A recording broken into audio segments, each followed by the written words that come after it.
the protrusion down the bottom. That's the covering of a hypodermic syringe.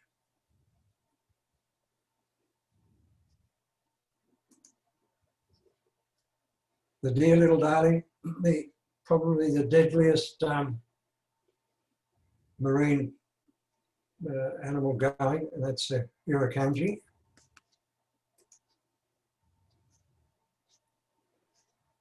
This particular little character here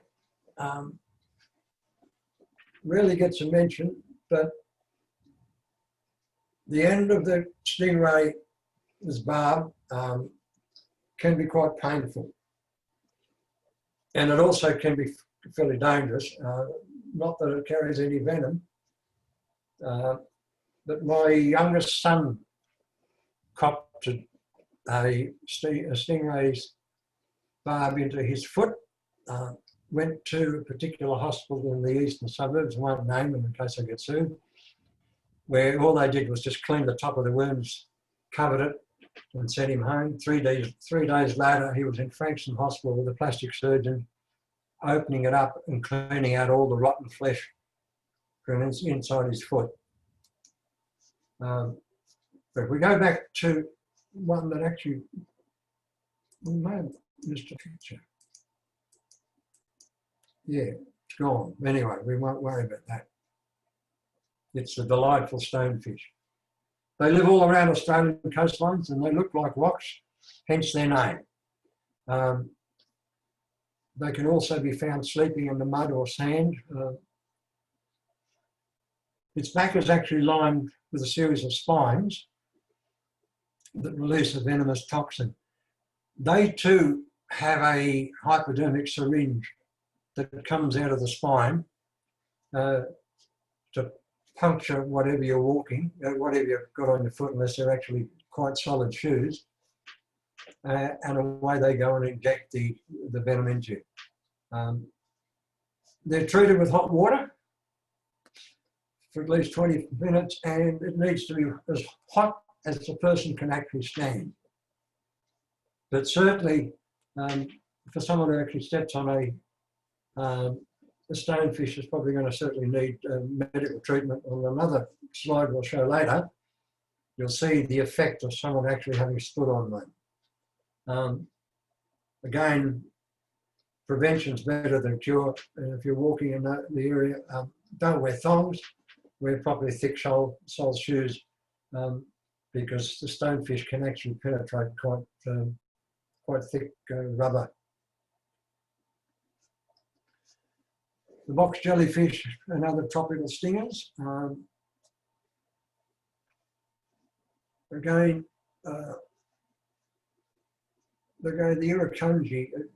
irukandji is the deadly one.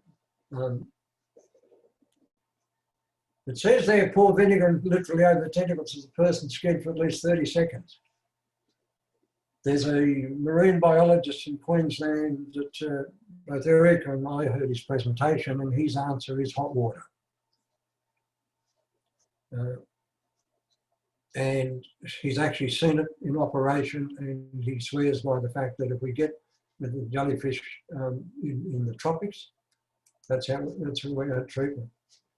The other darling is obviously the blue-ringed octopus, sea snakes and cone shells, and the primary treatment for those is pressure immobilisation technique. But be prepared to provide CPR particularly. And for further information on them is the actual Australian Venom Research Unit.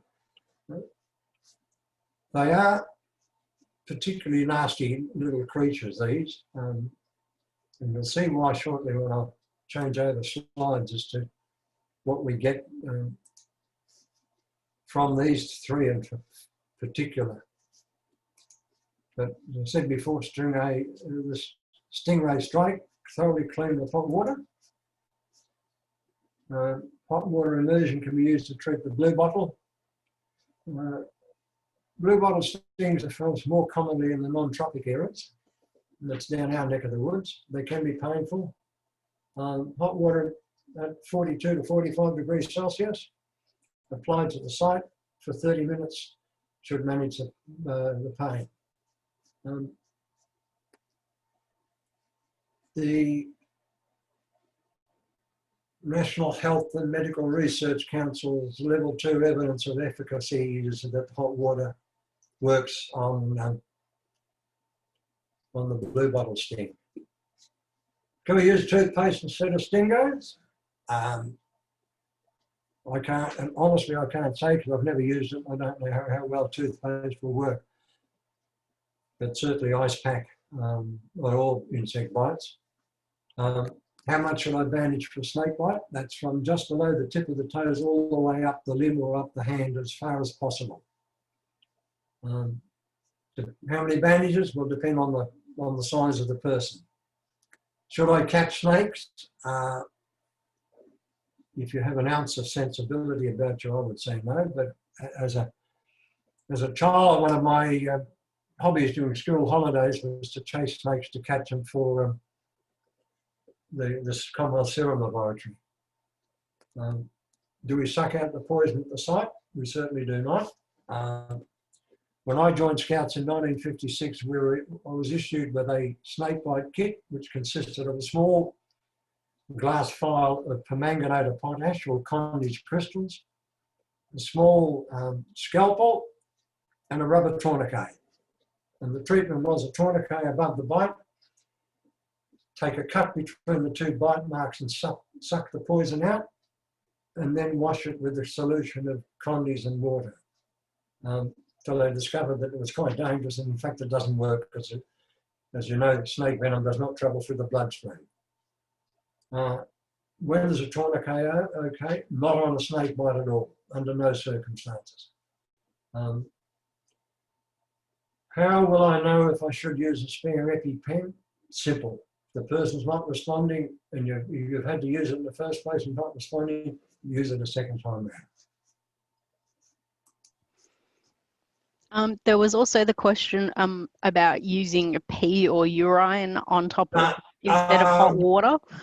Chances are no, because the hot just gets rid of the pain. It's but the pee is more likely to be bring infections.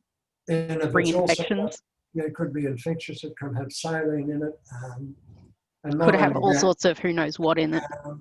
You're not going to get much heat out of it as against hot water. So again, in terms of preparedness, going anywhere near there's likelihood of getting the stings, one should be carrying a good quality thermos filled to the brim with boiling water. Now, let me try another little trick. I've somehow got a... This will give me... I'm going to go back to here. You do that, I'll tell stories. Yeah, you tell a story. And the one person that has died from a cone shell was actually sitting at the pub.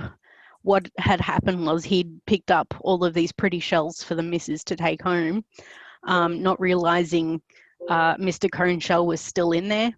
And by the time he'd got to the pub, had his drink, hadn't even started his drink, and he was on the floor. So people didn't know what to do, didn't make it. There was also a fad a couple of years ago where people would pick up blue-ringed octopus or just octopus and take photos of it in their hand and things. Not great, for obvious reasons. Certainly, yeah. Certainly if it's a cone shell, even though they may appear to be dead, they may not necessarily be so. And as soon as this mad one opens up, I'll show you a very good reason why you shouldn't touch one. Now, slideshow from the beginning. Can only see your filing system, Tom.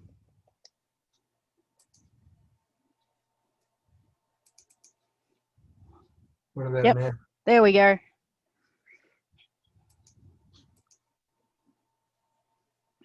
Um,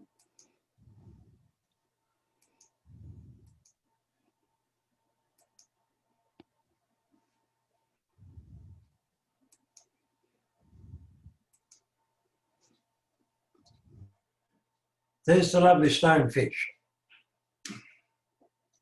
There's the spines that actually contain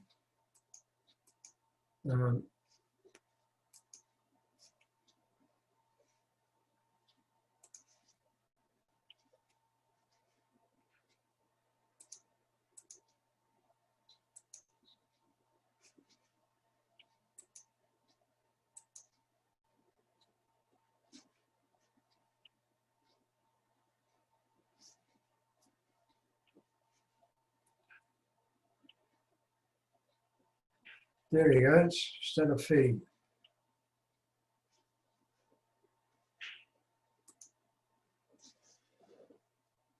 This one will show you why wearing rubber thongs is not a good move.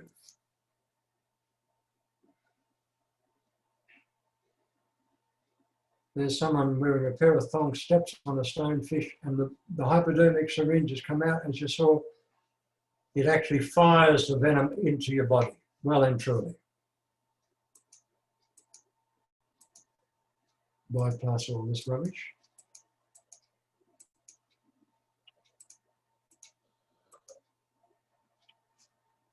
That's again, there's a foot that's been penetrated. There's a good reason why you don't stand on stonefish. As you can see there, it's certainly got well and truly infected. So I'd say the pain for that poor person would be immense. This particular character is the marine biologist who loves playing with these little toys. Now, his advice is, if it's a Cohn's shell, leave it alone. See the proboscis here? See that little fishy there? He's just been shot, and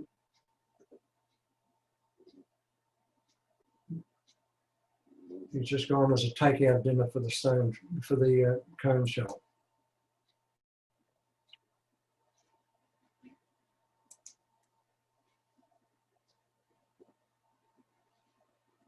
He's just hit him again.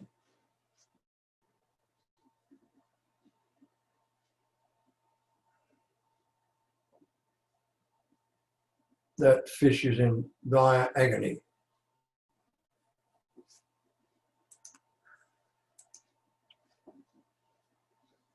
Watch the tube there on the right-hand side.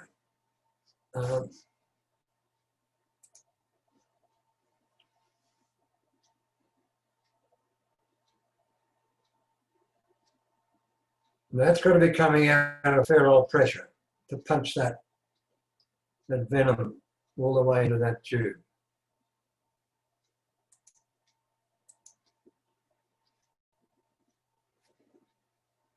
That's a shot of it. That's the hypodermic there, and that's the extension they have.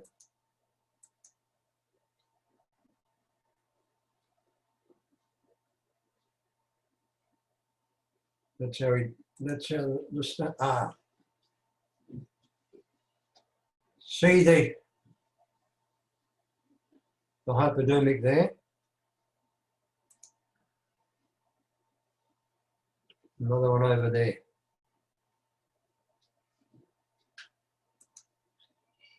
So you can imagine if you happen to pick one of those up, even though it may appear to be dead, and you've got it holding it in your hand, before you know it, that amount of venom will be punched into your body.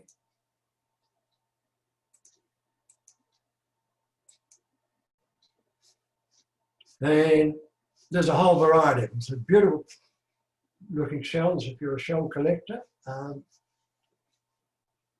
you certainly want to make sure they're absolutely empty before you pick one up.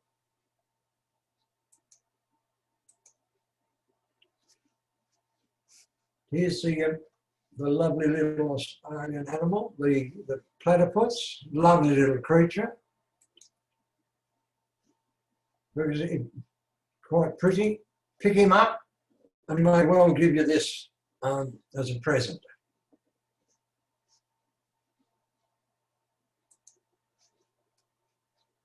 That guy there's obviously he's received a decent old sting from our friendly duckbill platypus. First aid is obviously in all of these is Dr. ABCD and whatever. Pain relief medical assistance for sure. What doesn't kill you will make you stronger except the box jellyfish. And the expletive there in the middle spells the message out quite clearly.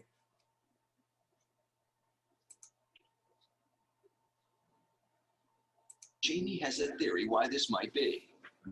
So that shows we've removed the biological taste. He was wearing a nylon He's suit. going, well, you're not biological. I'm not going to fire off because it doesn't want to waste venom.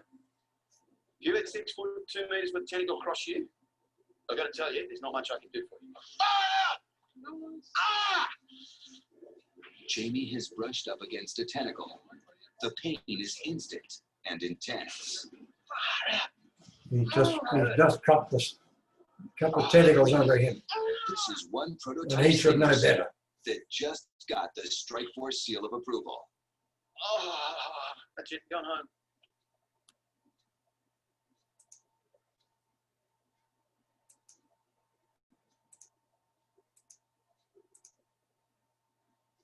These are close-up views. That is actually what the tentacle looks like.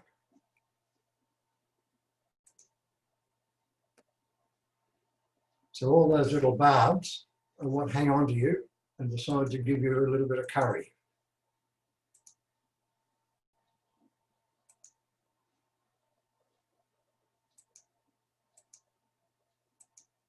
No, I'm going the wrong way.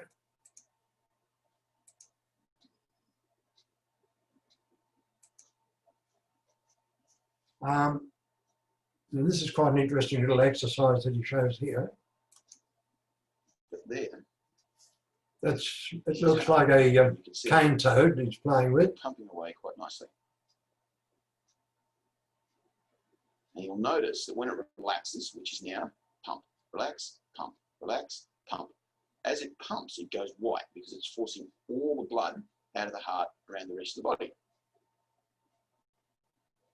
So that's happy there. If we now take some box jellyfish venom,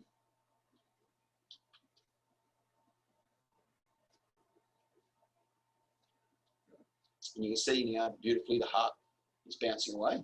So we're getting beat, beat, beat, beat, beat. So it's probably 60, 70 beats a minute, sorry. And you can see the heart pumping quite nicely there.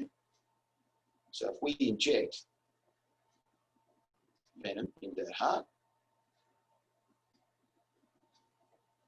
and watch what happens, immediately the heart starts to change. You can see, by and large, the heart no longer is relaxing as much as it was, and it's starting to go white. And you can see now that heart has stopped, and you can see where we've injected the venom, and the heart is going white. You can see it moving beautifully down the heart there. So what's happened is that heart's contracting, and it's not relaxing, and it's continuing to contract. Up on the screen, there's no heart rate at all, and that heart now is completely white and completely rigid.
Might skip this one, Tom. But that particular one that shows where he actually they poured vinegar onto him, and that started the reaction all over again.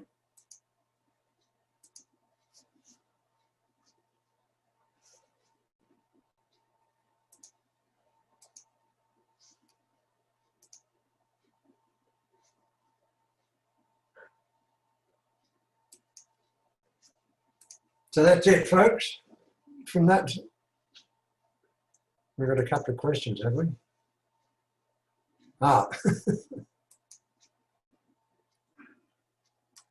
Any other further questions? I No? think you've successfully scared them. They're never going in the water. Well, you can see why I don't go near the. In fact, I hate the beach. I hate the beach.